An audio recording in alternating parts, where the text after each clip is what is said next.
Hi friends, குண்டாய் criteria காரில் suspension noise கேட்குன்னு சொல்லி customer நம்ம வீடியோ பார்த்து நம்ம கேரேஜுக்கு எடுத்து வந்தாங்க. செக் பண்ணி பார்த்ததில் ஸ்டேரிங் ஆம்லேருந்து ஸ்டேரிங் அப்படியே சேக்காச்சு. ஸோ இதனால் என்ன கம்ப்ளைண்ட்னு பார்த்தீங்கன்னா, டயர் தேய்மானம் ஆகும். அப்படியே வண்டியை ஓட்டுறதுக்கே கடப்படம் கால்லேருந்து அதிகமாக நாய்ஸ் கேட்கும். இது அப்படியே கவனிக்காமல் ஓட்டிருந்தாங்கன்னா டயர் ஒன் சைடாக அரைக்கும், வீலே அதிகமாக சேக்காகும். இதனாலே வந்து lower arm biscuit, link rod எல்லாமே போயிருக்கும். அதே மாதிரி இந்த வண்டியிலையும் லிங்க் ராடு போயிருந்துச்சு. அதனால் லிங்க் ராடு சேஞ்ச் பண்ணுறோம்.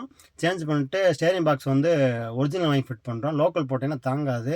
என்கே மோட்டார்ஸ் வந்தாலும் மேக்ஸிமம் வந்து ஓய் தான் ஃபிட் பண்ணுவோம். செக் பண்ணி பார்த்துட்டு ஓய் ஸ்டேரிங் பாக்ஸ் வந்து ஃபிட் பண்ணுறோம். கரெக்டாக ஏற்றிட்டு அதே மாதிரி ஆரன் ஸ்ப்ரிங்கு கழட்டிட்டு தான் அந்த வண்டி வந்து ஸ்டேரிங் பாக்ஸ் கழட்டோம். இல்லை ஆரன் ஸ்ப்ரிங்கு போச்சுன்னா தனியாக அதே 2000-3000 செலவு விட்டுரும். ஸோ அதனால் கழட்டி வச்சுட்டு அதையும் ஃபிட் பண்ணியாச்சு. லோயர் ஆர்ம் பிஸ்கெட் செக் பண்ணி பார்த்தாலும் அதுவும் வீக்காக தான் இருந்துச்சு. அதனால் பிஸ்கெட்டு 2 லோயர் பால் ஜாயிண்ட்டு கிட்டத்தட்ட அதில் வர எல்லாமே வந்து டோட்டலாகவே வந்து சேஞ்ச் பண்ணுறோம். இது லோயர் ஆர்ம் வாங்கினா ரேட்டு கூட வருன்றதுக்காக biscuit lower arm ball joint ரெண்டுமே வந்து செட்டாகவே வாங்கி லேத்தில் கொடுத்துட்டு ஃபிட் பண்ணிவிட்டு மறுபடியும் ஃபிட் பண்ணுறோம். அதே மாதிரி வந்து ஸ்டேரிங் பாக்ஸ் பிரித்தாலே வந்து வீல் அலைன்மெண்ட் வந்து கம்பல்சரி செக் பண்ணி பார்த்துடணும்.